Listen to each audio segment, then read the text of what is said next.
Hello, good morning. कैसे हैं आप लोग? मैं पवन राव, मेरे यूट्यूब चैनल मैथ्स विद पवन राव में आज आप लोगों को पढ़ाने वाला हूं एक नया टॉपिक सर्किल। अभी तक जो मैंने पढ़ाया, क्या आप लोग वो समझ पा रहे हो या नहीं समझ पा रहे हो? तो मैंने जैसा कहा है कि मैं जब भी कुछ भी आप लोगों से पूछूं, आप लोगों का वहाँ से जवाब आना चाहिए कि हाँ सर समझ पा रहे हैं। तो आप लोगों को साथ साथ मेरे साथ बातें करनी है। जहाँ पर भी आप लोग बैठे हो, आपकी आवाज़ मेरे तक पहुँच जाएगी।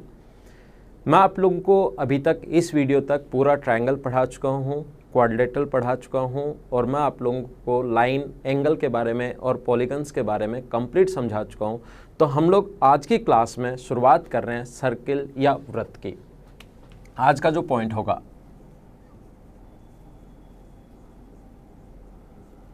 जैसा आप लोगों को पता है, इतने वीडियोस अगर आप लोगों ने मेरे देखे हैं तो आप लोगों को इतना पता होगा कि मेरा पढ़ाने का तरीका जो होता है वो ये होगा कि शुरुआत करता हूँ मैं एकदम बेसिक से। जितनी भी चीज़ें होंगी, जिस स्टूडेंट को कुछ भी नहीं आता वो भी इस YouTube चैनल को अगर देखेगा तो यहाँ से समझ जाएगा। तो हम लोग शुरुआत करते हैं एकदम जीरो से, और मैं जो आपके मेंस के जो क्वेश्चंस आने वाले हैं उनसे भी थोड़े से एडवांस क्वेश्चंस आप लोगों को करवाऊंगा। यहाँ पर पहले हम लोग शुरुआत करते हैं एकदम आसान चीज़ों से, और उसके बाद हम लोग उसमें जितने भी क्वेश्चंस होंगे वो एक बार कंप्लीट थ्योरी जैसे हो जाएगी। यहाँ इस थ्योरी को, जो आज की क्लास में थ्योरी पढ़ाई है, उसको समझाने के लिए मैं साथ आप लोगों को 2 या 3 क्वेश्चंस करवाता हूँ। लेकिन आप लोग एक बार थ्योरी कंप्लीट पढ़ने के बाद एक साथ क्वेश्चंस और करेंगे, ताकि आपका दिमाग ज़्यादा चलना शुरू होगा और ज्योमेट्री में आप लोग खुद देख पाओगे कि किस स्टैंडर्ड की थ्योरी पढ़ी है। आप लोगों ने पढ़ा मुझसे ट्रायंगल को मैंने 6 पॉइंट्स में डिवाइड किया था, आप लोगों ने खुद ने देखा, और फिर लास्ट में कुछ मिसलेनियस चीज़ें और बताई थी। ऐसे ही क्वाड्रिलेटरल को हम लोगों ने डिवाइड कर दिया था। तो जो भी चीज़ें ऐसी, ट्रिग्नोमेट्री भी जब मैं आप लोगों को पढ़ाऊंगा कुछ पॉइंट्स में डिवाइड कर लेंगे, जिससे आपको सारी थ्योरी क्लियर हो जाएगी। यहाँ पर आज की क्लास में मैं सर्किल जो पढ़ाऊँगा उसको हम लोग 4 पार्ट्स में डिवाइड करेंगे। सबसे पहले मैं कोड से रिलेटेड आर्क से रिलेटेड जो अपने पास पॉइंट्स होंगे उनको समझाने की कोशिश करूंगा, और उस पर बेस्ड कुछ क्वेश्चंस हम लोग करते हैं। आइए ध्यान दीजिए, सबसे पहले सर्किल के बारे में हम लोग समझते हैं। एक पॉइंट से सर्टेन डिस्टेंस पर, एक पॉइंट अपने पास, इससे सर्टेन डिस्टेंस पर पॉइंट्स का जो एक पथ होता है, एक जो लोकस होता है, यहाँ से एक पॉइंट है, इससे सर्टेन डिस्टेंस, निश्चित दूरी पर जो पॉइंट्स का जो एक पथ होता है, एक जो लोकस होता है, नज़दीक नज़दीक इस प्रकार से पॉइंट, उसको बोलते हैं सर्किल या वृत्त। ध्यान रखना, ये इसका सेंटर है और ये इसकी सरकमफ्रेंस है। ये इसका सेंटर है और ये इसकी सरकमफ्रेंस है। सेंटर से सरकमफ्रेंस तक की जो डिस्टेंस होती है उसको हम लोग बोलते हैं रेडियस। सेंटर से सरकमफ्रेंस तक की डिस्टेंस अगर हो कभी भी तो उसको हम लोग बोलते हैं रेडियस, और सरकमफ्रेंस से सरकमफ्रेंस तक की जब डिस्टेंस होती है तो उसका नाम होता है कोड या जीवा। सरकमफ्रेंस से सरकमफ्रेंस तक का जो भाग होता है उसको बोलते हैं हम लोग कोड या जीवा, और सरकमफ्रेंस से सरकमफ्रेंस तक का भाग अगर कभी सेंटर से पास हो जाए, ऐसी कोई भी कोड जो सेंटर से पास हो रही हो, तो उसका जो नाम होता है उसको बोलते हैं हम लोग डायमीटर। मैं ऐसा मानकर चल रहा हूँ कि एक बार आपको कुछ नहीं आता और धीरे धीरे अपने स्टैंडर्ड को हम लोग बढ़ाते हुए चलेंगे। जिनको थोड़ा बहुत आता है वो भी यहाँ से बहुत सारी चीज़ें सीखोगे, तो इसके साथ कंटिन्यू रहना। मैं थोड़ा सा स्लो पढ़ाता हूँ क्योंकि सभी स्टूडेंट्स को साथ लेकर चलना है, लेकिन अगर एक बार ये थ्योरी आपने कंप्लीट देख ली तो ऐसा कोई भी पॉइंट नहीं बचेगा जो आप लोग नहीं समझ पाओ। तो सरकमफ्रेंस से सरकमफ्रेंस तक की डिस्टेंस को हम लोग डायमीटर या व्यास बोलते हैं। ध्यान रखना, डायमीटर या व्यास जो होता है एक सर्किल की सबसे बड़ी कोड होती है। डायमीटर या व्यास जो होता है वो एक सर्किल की सबसे बड़ी कोड होगी। और क्या हम लोग यहाँ से यहाँ तक, ये तो डायमीटर है, देखो ये तो डायमीटर है, और इतना अक्सा ये रेडियस है। तो यहाँ से यहाँ तक इसको जो अपने पास रेडियस है उसको क्या हाफ ऑफ डायमीटर भी बोल सकते हैं क्या? यहाँ तक मिला देंगे तो डायमीटर बन जाएगा। तो रेडियस को आप लोग हाफ ऑफ डायमीटर भी बोल सकते हो। ये बात आप लोग ध्यान रखना। आपने यहाँ से चलना शुरू किया और चलते हुए अगर वापस यहीं पर आ गए तो इसको बोलते हैं हम लोग सरकमफ्रेंस या परिधि। यहाँ से चलना शुरू किया और वापस यहीं पर आ गए तो सरकमफ्रेंस या परिधि बोलते हैं। और सरकमफ्रेंस या परिधि का एक छोटा सा भाग इस प्रकार से अगर हुआ तो उसको हम लोग बोलते हैं आर्क या चाप। सरकमफ्रेंस या परिधि का एक छोटा सा भाग इस प्रकार से अगर होता है तो उसको हम लोग बोलते हैं आर्क या चाप। ध्यान रखना आप लोग, यहाँ पर ये जो अंदर वाला भाग है इसका, ये जो अंदर वाला भाग है इसका, इसको हम लोग कंप्लीट को, यहाँ जो अंदर वाला भाग है इसको तो हम लोग बोलते हैं क्षेत्रफल। ये जो अंदर वाला भाग है इसको हम लोग क्षेत्रफल बोलते हैं, लेकिन किसी भी सर्किल या कोड का क्षेत्रफल का एक छोटा सा भाग, यहाँ से चलना शुरू किया वापस यहीं पर आ गए तो सरकमफ्रेंस, और सरकमफ्रेंस के छोटे से भाग को तो आर क्या चाप बोलते हैं, लेकिन क्षेत्रफल का अगर एक कभी छोटा सा भाग हुआ इस प्रकार से तो इसको हम लोग यहाँ से यहाँ तक, जैसे ये वाला जो भाग होगा क्षेत्रफल का एक छोटा सा जो भाग होगा उसको हम लोग बोलते हैं सेगमेंट या जीवाखंड। जीवा द्वारा बनाए तो जीवाखंड। और एक चीज़ आप लोग ध्यान रखना, यहाँ कोई भी जो जीवा होती है, कोई भी जो अपने पास कोड होती है, वो इसको दो भागों में बांटती है। एक छोटे वाला भाग होता है और एक अपने पास बड़े वाला भाग होता है। ये नीचे वाला छोटे वाले भाग को हम लोग बोलते हैं माइनर सेगमेंट, बड़े वाले भाग को हम लोग बोलते हैं मेजर सेगमेंट। और ये अपने पास एक दूसरे के साथ अगर बोला जाए तो एक दूसरे के साथ हैं ये ऑल्टरनेट सेगमेंट या एकांतर खंड। छोटे वाला जो भाग है इसको हम लोग बोलते हैं माइनर सेगमेंट, बड़े वाला जो भाग है इसको बोलते हैं हम लोग मेजर सेगमेंट, और एक दूसरे के साथ अगर बोला जाए तो ये है ऑल्टरनेट सेगमेंट। जैसे ये अपने पास है, इसकी बात हो रही है तो ऑल्टरनेट सेगमेंट, ये है इसकी बात करें तो ऑल्टरनेट सेगमेंट। ऐसे ही इस प्रकार से अगर कभी भी अपने पास इस प्रकार से त्रिज्या द्वारा क्षेत्रफल, कंप्लीट को तो क्षेत्रफल बोलेंगे, और उसका क्षेत्रफल का एक छोटा सा भाग इस प्रकार से अगर हो, और ये सारी जो चीज़ें हैं वो ज़्यादा काम में आएंगी जब आप लोग पढ़ोगे मेंसुरेशन उस टाइम, तो इस वाले भाग को हम लोग बोलते हैं सेक्टर। जीवा द्वारा बनाए है तो जीवाखंड, सॉरी त्रिज्या द्वारा बनाए है तो त्रिज्याखंड हिंदी में।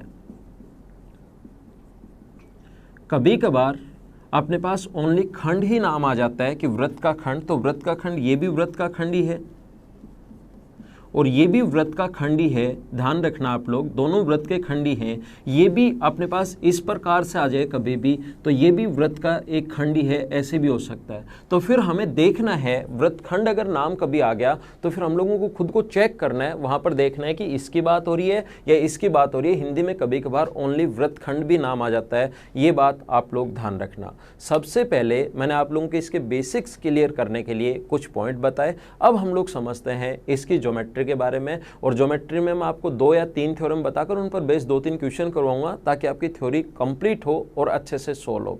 आइए थ्योरी समझते हैं। ये बेसिक चीज़ें जो आप लोगों को या तो पता होंगी या पता होनी चाहिए। अब हम लोग थोड़ा सा और आगे चलते हैं और मैं पूरा बेसिक इसका समझाऊंगा। आप लोग इस चैनल के साथ बने रहिए। जितनी भी चीज़ें हो सकती हैं सर्किल में, जैसा आपने ट्रायंगल में देखा जितने भी पॉइंट्स थे वो मैंने कंप्लीट थ्योरी आपको पढ़ाई। ऐसी जितने भी पॉइंट्स अपने पास सर्किल में होंगे कंप्लीट थ्योरी में आप लोगों को पढ़ाऊंगा। कोई भी पॉइंट ऐसा नहीं बचेगा जो आप लोग नहीं कर पाओ, तो ध्यान देना बोर्ड पर। इस प्रकार से अपने पास कोई भी सर्किल अगर है, यहाँ से यहाँ तक ध्यान रखना, किसी भी आर्क द्वारा, कोई भी चाप द्वारा, किसी भी आर्क द्वारा सेंटर पर बना एंगल सरकमफ्रेंस पर बने एंगल से हमेशा डबल होगा। किस पहला पॉइंट शुरुआत कर रहे हैं सर्किल की, और पहला पॉइंट किसी भी आर्क द्वारा सेंटर पर बना एंगल सरकमफ्रेंस पर बने एंगल से डबल होगा। जो भी लाइन में बोलते जा रहा हूँ वीडियो पॉज करके आप लोगों के हाथ में, मैंने कहा है एक में आपके पास नोटबुक होनी चाहिए और दूसरे में आपके पास वीडियो चलता रहना चाहिए। जैसे आप लोग वीडियो चल रहा है साथ साथ लिखते चलो, वीडियो बंद करो, ओनली अपने पास नोटबुक ही उसके बाद आपको हमेशा ध्यान रहेगी। क्योंकि इस वीडियो को देखने में अगर आपको आधा घंटा लगता है और एक बार अगर उसको नोटबुक में वापस देखोगे तो फिर आधा घंटा लगेगा। नोटबुक में अगर लिख लिया तो फिर 5 या 7 मिनट में रिवाइज हो जाएगा। ध्यान देना, मैंने क्या कहा, किसी भी आर्क द्वारा सेंटर पर बना एंगल रिमेनिंग सरकमफ्रेंस पर शेष परिधि पर बने कोण से 2 गुना होता है। ध्यान देना आप लोग, यहाँ पर यहाँ से यहाँ तक कोई भी आर्क है, इसके द्वारा सेंटर पर बना एंगल जो होगा वो रिमेनिंग सरकमफ्रेंस पर बने एंगल से हमेशा डबल होगा। इस प्रकार से ध्यान दीजिए। अगर अपने पास ये वाला कोण 2 थीटा है तो ध्यान रखना इधर जो कोण बनेगा अपने पास वो अपने पास बनेगा थीटा। ऐसा क्यों? सेंटर पर बना एंगल रिमेनिंग सरकमफ्रेंस पर बने एंगल से डबल क्यों होता है वो चीज़ मैं समझाता हूँ।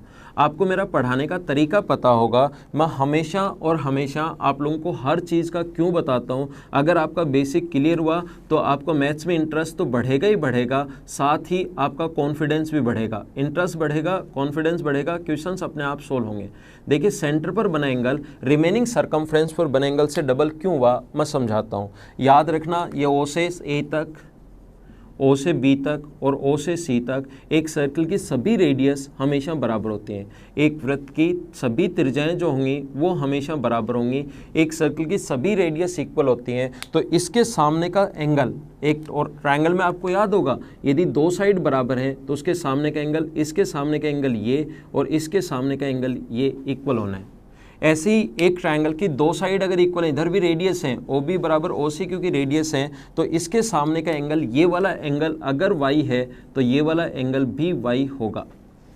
और एक चीज़ आप लोग ध्यान रखना, मुझे बताइए एक्सटीरियर एंगल जो होता है, बाह्य कोण जो होता है, वो क्या अंतः अभिमुख कोणों की योग के बराबर होता है क्या? तो ये वाला जो बाह्य कोण, ये पॉइंट देखने से पहले अगर आप लोग ये वीडियो देख रहे हो तो इससे जस्ट पहले जो अपने पास वीडियो बनाया मैंने ट्रायंगल के, वो सारे वीडियोस देखिए, क्योंकि सर्कल में जो कुछ भी प्रूव होगा वो ट्रायंगल से प्रूव होगा। जो भी कुछ प्रूव करना है वो ट्रायंगल से प्रूव होगा। तो ये ध्यान रखना, ये अपने पास y और y है तो exterior angle always sum of interior opposite के बराबर, ये अपने पास हो गया 2y। और ये अपने पास एंगल x और x है तो ये वाला जो एंगल हुआ अपने पास, ये वाला एंगल ये इंटीरियर अपोजिट के बराबर, तो ये वाला हुआ 2x। तो मुझे आप लोग ये बताइए, ये C पर बना एंगल x और y को ऐड कर दें तो यहाँ पर बना एंगल ये तो है x प्लस वाई, और यहाँ पर बना एंगल ये वाला जो है 2x और 2y, 2 कॉमन ले लें तो ये एंगल हो गया 2x प्लस वाई। और मुझे बताइए ये x प्लस वाई, ये 2x प्लस वाई क्या डबल हो गया क्या? मैं यहाँ पर ये बोल रहा हूँ कि यहाँ पर इस आर्क को छोड़कर रिमेनिंग सर्कमफ्रेंस पर कहीं भी कोण बने वो हमेशा डबल होता है। और एक बार ध्यान देना सभी लोग बोर्ड पर, इस प्रकार से किसी भी आर्क द्वारा सेंटर पर बना एंगल रिमेनिंग सर्कमफ्रेंस पर बने एंगल से डबल होता है। यहाँ पर जैसे ही मैं एक बार ये वाला पॉइंट समझा देता हूँ, ये वाला पॉइंट समझा देता हूँ, मैं बोलता हूँ इस आर्क को छोड़कर इस पर बना एंगल भी क्या होगा वो हम लोग बाद में देखेंगे, सिस्टमेटिक पढ़ेंगे हम लोग, ऐसे नहीं कुछ भी आ गया वो बता दिया, थोड़ा सा सिस्टमेटिक पढ़ेंगे। तो रिमेनिंग आर्क यहाँ पर बना एंगल अगर कभी पूछे तो वो भी थीटा होगा। एक को मैं प्रूव कर देता हूँ, और क्लास में जब हम लोग अपनी क्लासेज में पूछते हैं ये चीज़ कि इसको प्रूव करिए तो 99% स्टूडेंट नहीं प्रूव कर सकते कि होता तो है, उनको याद है लेकिन 2 थीटा है तो ये थीटा कैसे होगा। वीडियो पॉज कीजिए, जब भी मैं आप लोगों से पूछता हूँ कि ये कैसे होगा तो अपना वीडियो पॉज करो और उसको समझने की और उसको करने की कोशिश किया करो। तो यहाँ पर करने की कोशिश करो, यहाँ तो मैं समझा देता हूँ, लेकिन कुछ भी मैं आप लोगों से पूछूँ तो वीडियो पॉज किया करो और उसको समझा करो। पहला पॉइंट मैंने समझाया। दूसरा जो पॉइंट है अपने पास, ये देखिए,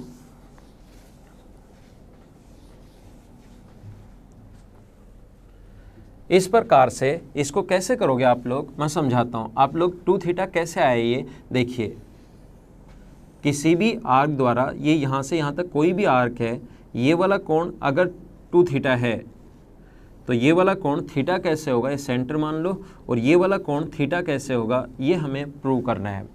कैसे करेंगे, आप लोग एक काम कीजिए, इसको मान लो A, इसको मान लो B और इसको मान लो C और यहाँ से मिला दीजिए। मुझे बताओ क्या OC, OA और OB बराबर होंगे क्या? A की सर्कल की रेडियस हमेशा बराबर होती हैं, तो इसके सामने का ये वाला एंगल, ये दोनों बराबर हैं, तो इसके सामने का ये वाला एंगल अगर x है तो इसके सामने का ये वाला एंगल भी x होगा।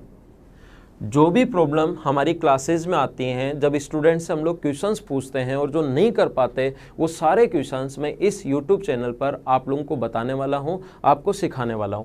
तो ये अगर अपने पास x है तो ये भी अपने पास x होगा, और ये वाला कोण आप लोग मान लीजिए थीटा है। एक बार मान लीजिए कि ये वाला जो एंगल है वो थीटा है, तो मुझे बताओ O से B के सामने x प्लस थीटा है तो O से C के सामने, एक ट्रायंगल की दो साइड अगर बराबर हैं तो उसके सामने के कोण भी बराबर होंगे, ये भी होगा अपने पास थीटा प्लस x। और इस पॉइंट को एक बार आप लोग P मान लीजिए। मुझे बताओ P पर बना ये जो कोण है, P पर बना ये जो कोण है वो मुझे बताइए क्या सम इन दोनों के योग के बराबर होगा क्या? बाह्य कोण हमेशा अंतः अभिमुख कोणों के योग के बराबर होता है, तो क्या ये वाला जो एंगल है वो 2 थीटा प्लस x होगा क्या?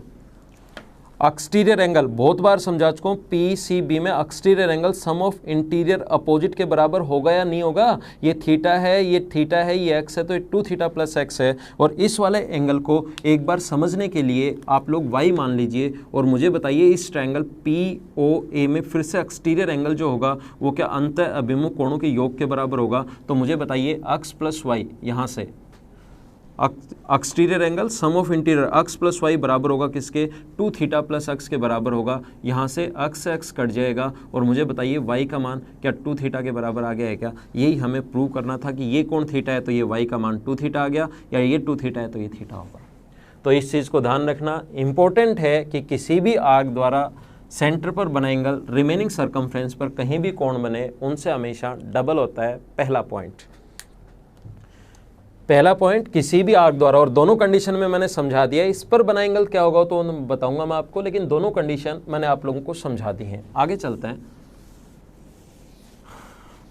मैं सभी चीज़ें एक दूसरे से रिलेट करते चलूँगा, सभी चीज़ें एक दूसरे के साथ में जोड़ते हुए चलूँगा। तो ध्यान दीजिए आप लोग बोर्ड पर, मैंने अभी भी आप लोगों को बताया, जब भी मैं वापस बोलूँगा मतलब एक दूसरे से हम लोग रिलेट करेंगे तो थोड़ा सा समझना आप लोग। यहाँ से इस प्रकार से ये अपने पास कोई भी आर्क है ए से बी तक, उसी चीज़ को मैं वापस बता रहा हूँ। इसका मतलब एक दूसरे से मैं रिलेट करूँगा तो कोशिश करना समझने की। ए बी इसके द्वारा सेंटर पर बना एंगल अगर 2 थीटा है तो सेम आर्क द्वारा सरकमफ्रेंस पर कहीं भी कोण बने, सेम आर्क द्वारा रिमेनिंग सरकमफ्रेंस पर वो हमेशा इससे आधा होगा। ये 2 थीटा है तो ये अपने पास होगा थीटा, ये अगर 2 थीटा है तो ये अपने पास होने वाला है थीटा। रिमेनिंग पर कहीं भी कोण बने वो हमेशा थीटा होगा। और एक बार समझाने के लिए मैं इसको बीच से हटा दूं, तो क्या ऐसा लिखा जा सकता है क्या कि एक ही आर्क द्वारा रिमेनिंग सरकमफ्रेंस पर बने एंगल हमेशा बराबर होते हैं? लिख सकते हैं या नहीं लिख सकते? लिख सकते हैं, तो बैठे क्यों, लिखो। एक ही आर्क द्वारा रिमेनिंग सरकमफ्रेंस पर बने एंगल ऑलवेज इक्वल होते हैं।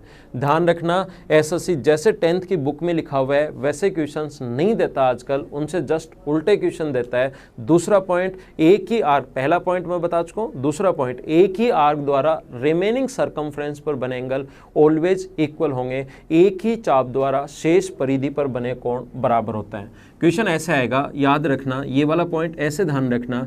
अगर ए बी कोई भी लाइन सेगमेंट है, ए बी कोई भी लाइन सेगमेंट अगर है तो ध्यान रखना इसके एक ही तरफ बने कोण अगर अपने पास सी और डी बराबर हैं, सी और डी पर बने कोण अगर बराबर हैं, इसका मतलब ये सभी पॉइंट एक सर्कल की सरकमफ्रेंस पर होंगे। उल्टा याद रखना, अगर एक लाइन सेगमेंट के एक ही तरफ बने कोण अगर बराबर हो, और इस पर बेस्ड काफ़ी अच्छे, बहुत अच्छे क्वेश्चंस बनते हैं जो मैं आपको क्लास में करवाऊंगा भी, और थ्योरी के टाइम में बता देता हूँ। अगर सभी बराबर हैं तो ऐसा कोई सर्कल खींच पाना संभव है जो इसके सभी वर्टिसेज को टच करेगा, ए बी सी डी ई सभी को टच करेगा।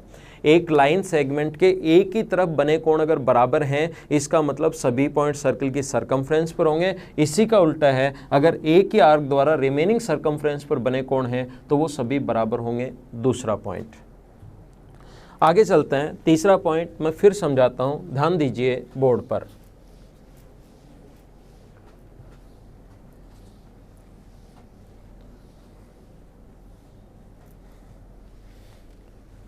कोशिश करना समझने की। नेक्स्ट पॉइंट मैं फिर समझा रहा हूँ। मैंने जैसे आप लोगों को बताया कि किसी भी आर्क द्वारा सेंटर पर बना एंगल, किसी भी आर्क द्वारा सेंटर पर बना एंगल रिमेनिंग सरकमफ्रेंस पर बने एंगल से डबल होता है। ये अगर 2 थीटा है तो ये अपने पास होगा थीटा। किसी भी चाप द्वारा अपने पास सेंटर पर बना एंगल रिमेनिंग सरकमफ्रेंस पर बने एंगल से डबल होगा। और मुझे बताइए, अगर ऐसी चाप अगर हम लोग ले लें कि ये सेमी सर्कल बन जाए, इतनी बड़ी चाप ले लें कि ये सेमी सर्कल बन जाए, तो ये अपने पास होगा डायमीटर एक स्ट्रेट लाइन, और स्ट्रेट लाइन अगर है तो ये 180 डिग्री है, और ये 180 डिग्री अगर है तो मुझे बताइए व्यास द्वारा परिधि पर बना कोण ये 180 डिग्री है। इस आर्क द्वारा सेंटर पर बना एंगल 180 है, तो फिर सरकमफ्रेंस पर मैं शुरुआत से आप लोगों को सिखाते हुए आ रहा हूँ कि आधा होगा। तो क्या ये वाला जो कोण है अपने पास ये 180 है, तो क्या 90 हो गया क्या? तो तीसरा पॉइंट ध्यान रखना, डायमीटर द्वारा सरकमफ्रेंस पर बना एंगल ऑलवेज राइट एंगल होगा।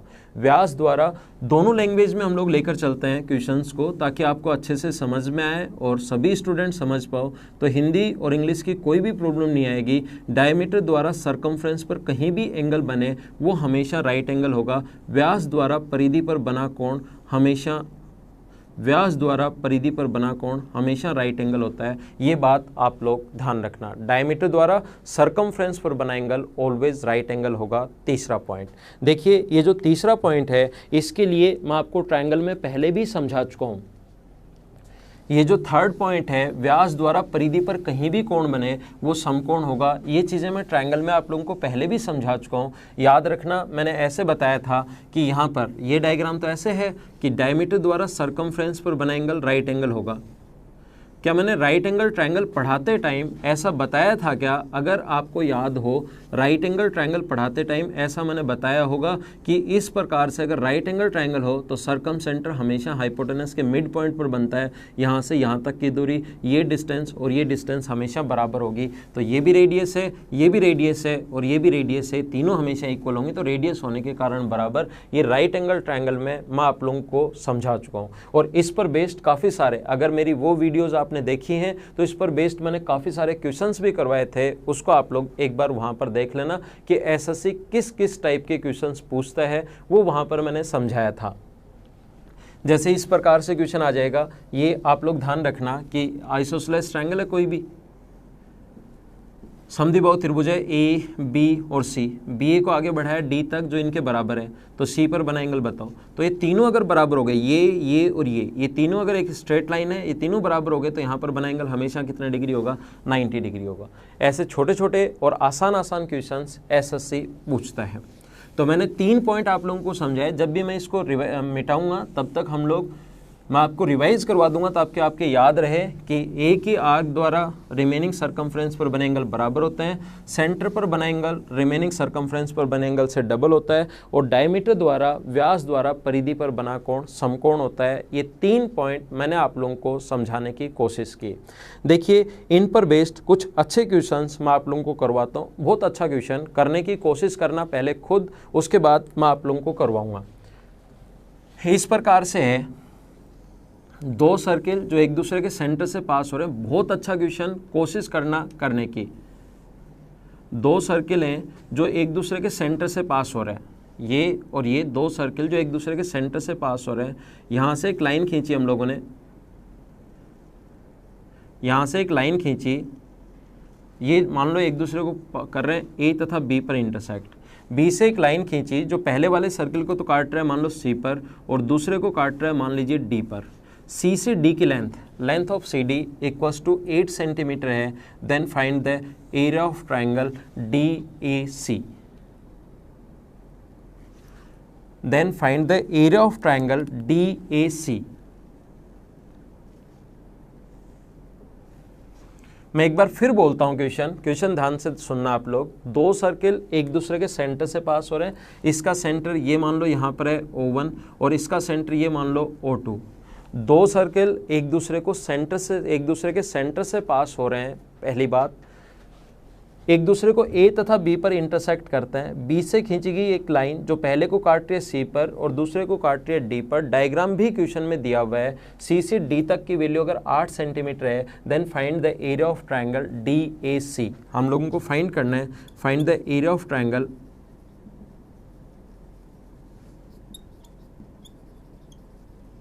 DAC।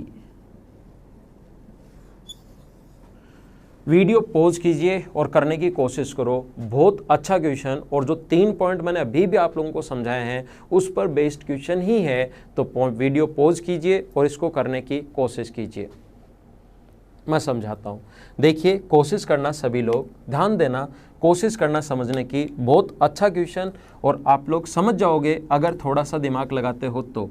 इसको यहाँ से यहाँ तक मिला दो, रेडियस है, इसको यहाँ से यहाँ तक मिला दीजिए। आपको समझाने के लिए मैं एक दूसरे वाला जो ये है, ताकि आपको सही और ज़्यादा समझ में आए, तो मैं बता देता हूँ आप लोगों को। ये दूसरा जो सर्किल है वो एक बार मैं ग्रीन कलर से बना देता हूँ ताकि आपको सही और अच्छे से समझ में आए। देखना क्योंकि बहुत अच्छा क्वेश्चन है। अगर समझ गए तो आधे सेकंड का भी नहीं है, कॉन्सेप्ट पर बेस्ड क्वेश्चन है। नहीं समझ में आया तो फिर थोड़ी प्रॉब्लम आएगी आपको।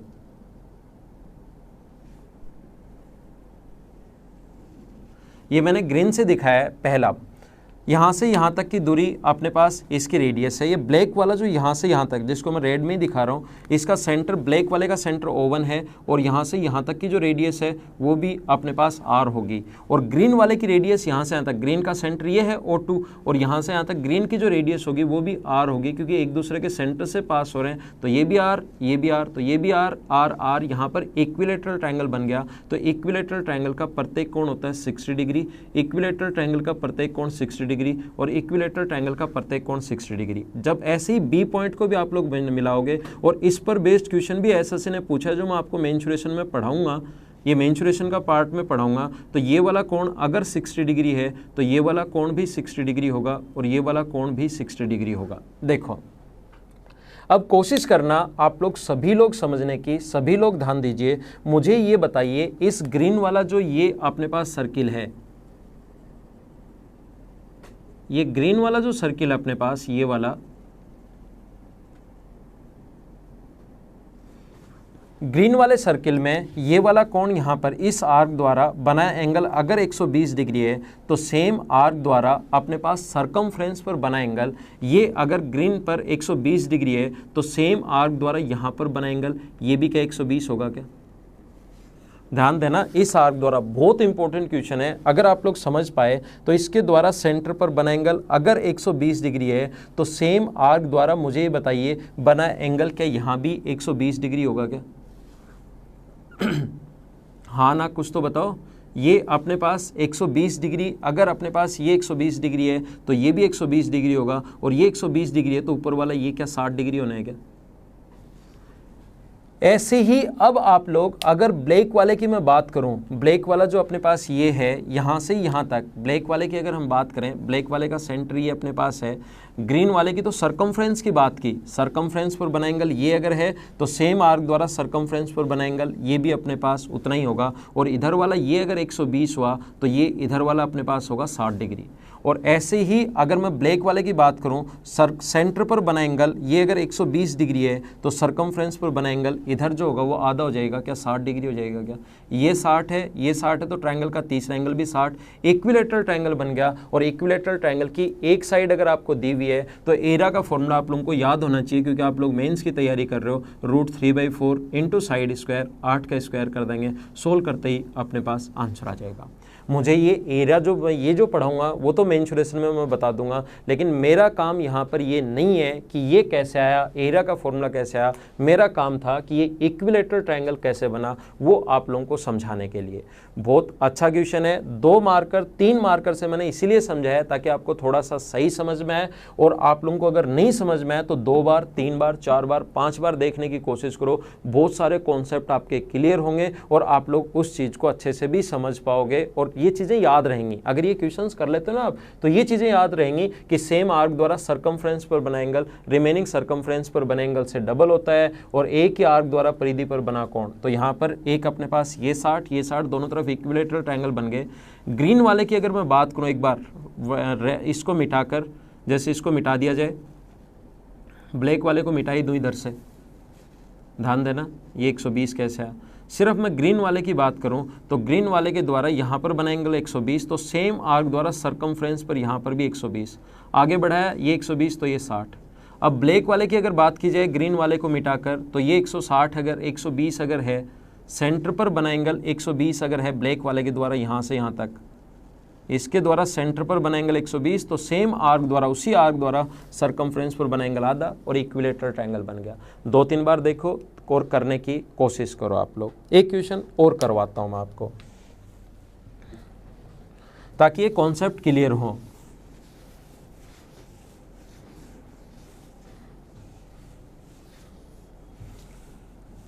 एक क्वेश्चन मैं और करवाता हूं ताकि आपके पॉइंट्स क्लियर हों। इस प्रकार से अपने पास कोई भी क्वेश्चन है,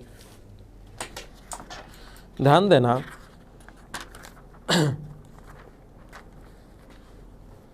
एक सर्किल है, और कोशिश करना सभी लोग समझने की। पहले मैं क्वेश्चन देता हूं, और जब भी क्वेश्चन आप लोगों के सामने आए उसको मैंने कहा है हमेशा करने की कोशिश किया करो। ये ए है, ये बी है, ये अपने पास इस प्रकार से ए बी और सी, ये इसका सेंटर है ओ, ये यहाँ से इसको मिलाया, और ये अपने पास डी भी मिलाया गया। डायग्राम दिया हुआ है क्वेश्चन में, इसलिए मैं आपको बता रहा हूँ। डी, ये वाला कोण अगर थीटा है तो ये वाला कोण भी थीटा दिया हुआ है इसने, ठीक है। ये बी इस प्रकार से इसने कहा है, जो गिवन है वो मैं आपके लिए लिखता हूँ। ट्रायंगल ए बी सी बराबर दिया हुआ है, angle A B C equals to 30 degree, angle B C O equals to 20 degree and angle O C D equals to 20 degree. Then find the angle O D C क्या होगा।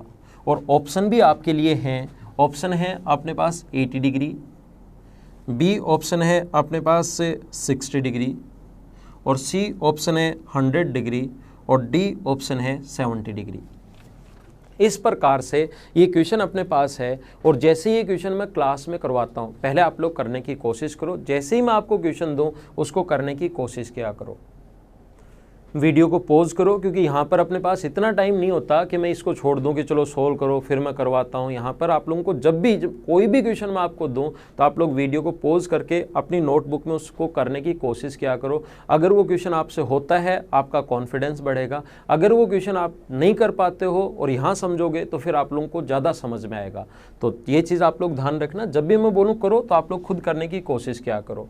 जैसे मैं question देता हूँ तो अपने पास एंगल ए बी सी, ये वाला एंगल 30 डिग्री, स्टूडेंट करता क्या है, ये एंगल 30 डिग्री और यहाँ पर ये अपने पास दिया हुआ है बी सी ओ, ये दिया हुआ है बी सी ओ 20 डिग्री, ये भी 20 डिग्री दिया हुआ है, और ओ सी डी ये भी अपने पास 20 है, तो दोनों बराबर हैं, तो ये 20 तो ये भी 20 इसने क्वेश्चन में दे भी दिया, 20 और 20 दिया हुआ है। देन हमें एंगल ओ डी सी पूछा है, ओ डी सी पूछा है। स्टूडेंट के याद रहता है कि सेंटर पर बना एंगल सरकमफ्रेंस पर बना एंगल से डबल, ये 30 है तो ये अपने पास 60 होगा, ये 60 ये 20, तो तीसरा जो एंगल बच गया 80 हो गया, तीसरा एंगल 100 डिग्री, और इसको टिक कर देते हैं। 90% स्टूडेंट्स, और जहां पर आप लोग बैठे हो आप लोगों ने भी ये चीज़ टिक की होगी कि आंसर 100 डिग्री, लेकिन ध्यान रखना सेंटर पर बना एंगल रिमेनिंग सरकमफ्रेंस पर, तो ये तो ओ से आ रहा है, यहाँ से अगर आप लोग मिलाओगे इसको इस प्रकार से, अगर इसको मिलाओगे यहाँ से इसको मिलाओगे ना जब आप लोग, तो ये वाला एंगल होगा आपका 60 डिग्री। ये चीज़ ध्यान रखना, वो वाला एंगल डी ओ सी 60 नहीं होगा, सरकमफ्रेंस से आना चाहिए, ए ओ सी 60 डिग्री होगा। ये वाला जो एंगल यहाँ पर आपके पास है ये वाला कोण 60 डिग्री होगा, ये चीज़ आप लोग ध्यान रखना। अब क्वेश्चन कैसे करें, अब ये वाला 60 होगा, जब ये वाला पूरा 60 था तब तो क्वेश्चन आधे सेकंड का भी नहीं था, लेकिन आधे सेकंड में कर लिया तो क्वेश्चन गलत हो गया। अब ये 60 होगा तो क्वेश्चन कैसे सोल्व करें, हम लोग उस चीज़ को समझने की कोशिश करना। हम लोग क्या करेंगे, यहाँ से इसको इससे मिला देंगे, क्वेश्चन कोशिश करना समझने की।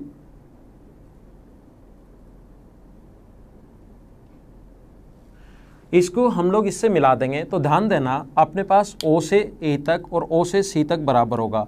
O से A तक और O से C तक बराबर क्यों होगा, क्योंकि रेडियस है, और ए ओ सी ट्रायंगल में ये वाला कोण अगर 60 डिग्री है, ये वाला कोण 60 डिग्री है, तो बचे हुए दोनों एंगल 120 और दोनों बराबर बराबर होंगे। ट्रायंगल, इससे पहले ट्रायंगल कंप्लीट देखना आप लोग ताकि आपको ज़्यादा चीज़ें समझ में आए। तो इसके सामने का एंगल ये अगर 60 डिग्री अपने पास है तो ये अपने पास ये वाला कोण भी कितने डिग्री होगा, 60 डिग्री। एक ट्रायंगल 60, 60 और 60 तो इक्विलेटरल ट्रायंगल हो गया, तो ये और ये तीसरा भी यहाँ पर ये भी बराबर आ गया है। और एक चीज़ ध्यान रखना, ये वाला एंगल 60 है, ये 20 और ये 20, तो ये हो गया अपने पास 40 डिग्री। 60 20 20 40, 60 और 40 100, ये हो गया 30 अपने पास 60 ये कंप्लीट एंगल, ये बराबर है कंप्लीट एंगल 60, ये अपने पास कंप्लीट, ये देखो ओ ए सी अगर बराबर है तो कंप्लीट 60 डिग्री होगा। इधर वाला अगर 20 है, ये कंप्लीट यहाँ तक 60 डिग्री होगा। कंप्लीट अगर 20 है तो ये अपने पास इधर वाला जो बचेगा ये ओनली कितने डिग्री का बचेगा, 40 डिग्री का बचेगा, क्योंकि ये ओ सी और ओ ए बराबर है, तो इसके कंप्लीट के सामने पूरा 60 है, अकेला ये नहीं, पूरा 60 है, तो ये 20 है तो ये 40, तो 40 और 40 80 और 30 अपने पास 110, और ये 60 डिग्री अगर है तो 160, तो ये ऊपर वाला जो बचा क्या, ये अपने पास 10 डिग्री बचा क्या, हाँ ना, 10 डिग्री कैसे है समझ पाए क्या। तो ये अपने पास 60 है, ये 10 है, और इस ट्रायंगल की मैं बात करूँ, त्रिभुज के तीनों कोणों का योग 180 डिग्री होता है। 60 और 10 70 और 40 110 हो गया, तो ये वाला जो एंगल होगा ये भी अपने पास 70 डिग्री होगा। ट्रायंगल में तीसरा एंगल ए डी सी की बात कर रहा हूँ, 40 है और ये अपने पास 70 है तो 70, ये भी 70 होगा क्योंकि तीनों एंगल्स का सम 170। और मुझे बताइए ये भी 70 है और ये भी 70, तो इसके सामने की साइड ये और इसके सामने की साइड ये बराबर हो गई क्या। अब अपने पास एक ट्रायंगल बन गया DCO, अलग से मैं बनाता हूँ उसको, एक ट्रायंगल बन गया DOC, इस प्रकार से बन गया DOC और ये दोनों बराबर हैं, O से D तक, ये और ये पहले बराबर आई और ये इसके बराबर, ये भी R है, ये भी R है, ये भी R है और ये भी R के बराबर आ गई, तो ये भी R और ये भी R इक्वल आ गई। और ये वाला जो एंगल दिया हुआ है ODC का, O अपने पास ये वाला एंगल O मान लो, ODC का ये वाला जो एंगल दिया हुआ है हम लोगों को, ये दिया हुआ है 20 डिग्री। बहुत अच्छा क्वेश्चन है। OCD का ये वाला एंगल 20 डिग्री और एक ट्रायंगल के दो एंगल, एक एंगल दिया हुआ है और दो साइड अगर इक्वल हैं तो ये वाला कोण भी 80 डिग्री होगा और ये वाला कोण भी 80 डिग्री होगा क्योंकि तीनों एंगल्स का सम 180, 20 है तो 160 बचा और दोनों तरफ बराबर बराबर, तो अपना आंसर 80 डिग्री होगा, 100 डिग्री नहीं होगा, ये ध्यान रखना। बहुत अच्छा क्वेश्चन है, मैं एक बार फिर समझा देता हूँ। अगर आप लोगों ने इस पे दिमाग लगाया, करने की कोशिश की तो सारे आपके कॉन्सेप्ट क्लियर हो जाएंगे। ये अपने पास इस प्रकार से है, ABC ट्रायंगल, ये 30 डिग्री, ये 20 और ये 20 दिया हुआ है, तो ये 30 अगर है तो ध्यान रखना है पूरा DOC 60 नहीं होगा, इसको यहाँ से मिला दिया हम लोगों ने, AOC जो होगा ये अपने पास 60 डिग्री होगा, ये 60 हो गया अपने पास और ये दोनों बराबर हैं, O से A बराबर है O से C, तो 60 होते ही दोनों अगर बराबर हैं तो 120 बचा क्योंकि तीनों एंगल्स का सम 180 डिग्री होता है, तो ये भी 60 और ये 60 में 20 है तो ये 40। अब ध्यान दो, ये पूरा एंगल अपने पास आ गया, ये पूरा एंगल अपने पास है, तो ये कंप्लीट एंगल ट्रायंगल का एंगल निकाल सकते हैं 70, ये 70 है, ये 40 है, तो इस ट्रायंगल ADC में हम लोग तीसरा एंगल 70 होते हैं, ये दोनों भी बराबर। अब इस ट्रायंगल में OCD में ये और ये दोनों बराबर हैं, ये ब्लैक वाली यहाँ से यहाँ तक और ये यहाँ से यहाँ तक बराबर हैं और ट्रायंगल के दो साइड तो बराबर हैं और एक कोण अगर 20 डिग्री है तो बचे हुए दोनों एंगल हम लोग निकाल सकते हैं, ये भी और ये भी, तो ये भी 80 डिग्री होगा और ये भी 80 डिग्री होगा। तो ये दोनों क्वेश्चन आप लोग करने की कोशिश करना, जिससे अपने पास जो पहले वाले इसके बेसिक कॉन्सेप्ट जो हैं, पहले जो 3 पॉइंट बताए थे, ये दोनों क्वेश्चन अगर आपने 2, 3, 4 बार में अगर समझ लिए तो आप लोगों के बेसिक कॉन्सेप्ट अच्छे से क्लियर होंगे। एक क्वेश्चन मैं और करवाता हूँ, ध्यान देना बोर्ड पर, आसान सा क्वेश्चन मैं फिर से करवाता हूँ।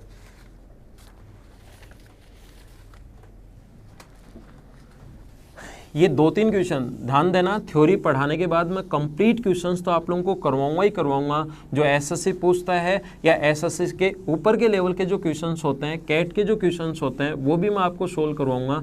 लेकिन इनके साथ साथ ये 2-3 क्वेश्चंस अगर आप लोग सोल्व करते हो, इससे थ्योरी आपकी स्ट्रॉन्ग होगी।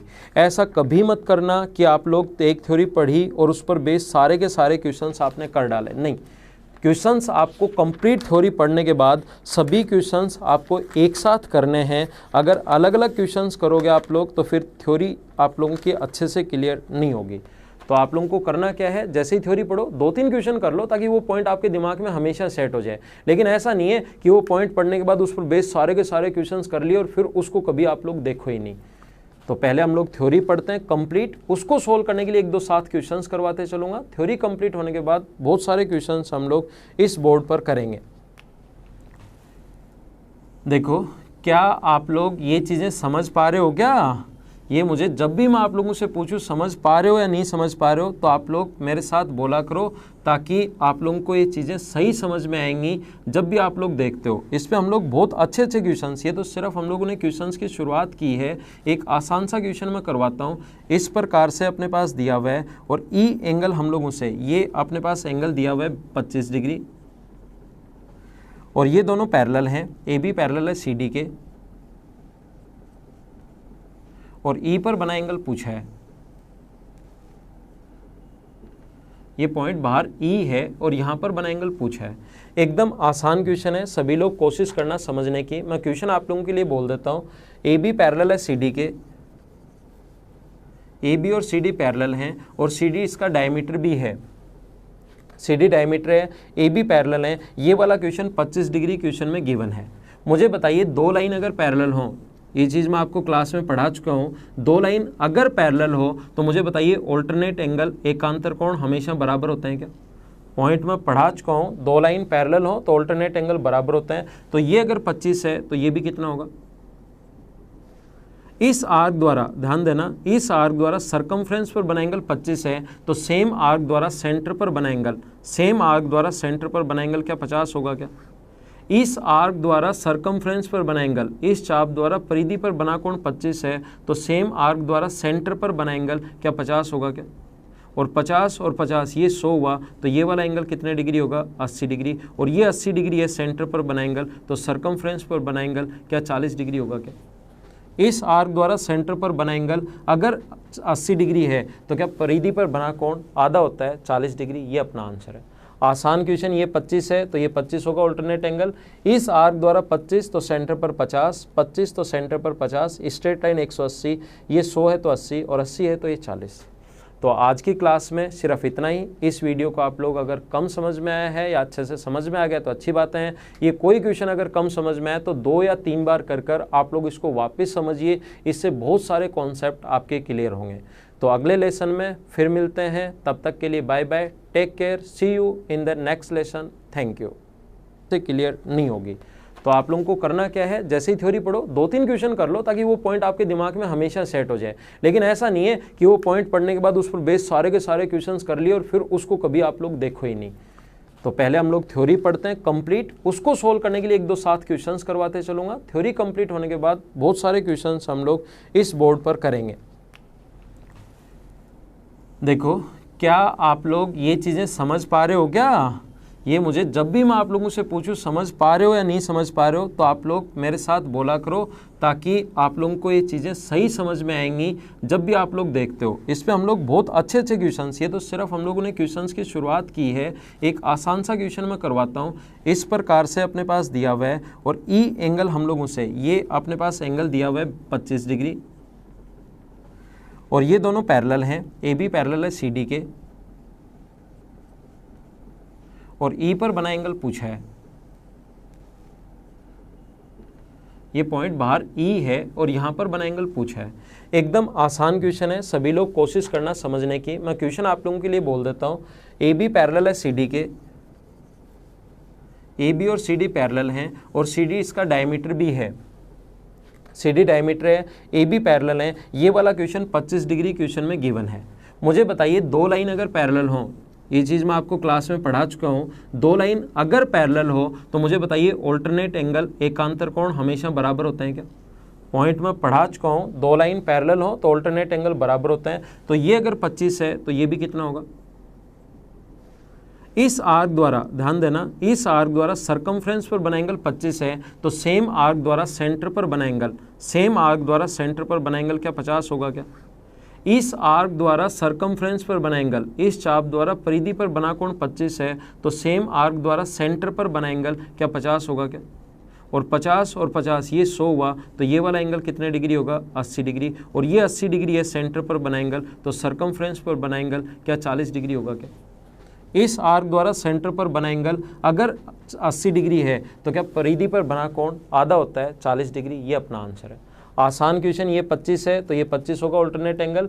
इस आर्क द्वारा 25 तो सेंटर पर 50, 25 तो सेंटर पर 50, स्ट्रेट लाइन 180, ये 100 है तो 80 और 80 है तो ये 40।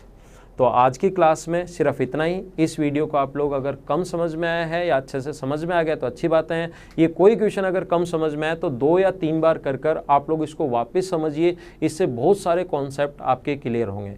तो अगले लेसन में फिर मिलते हैं, तब तक के लिए bye bye, take care, see you in the next lesson, thank you.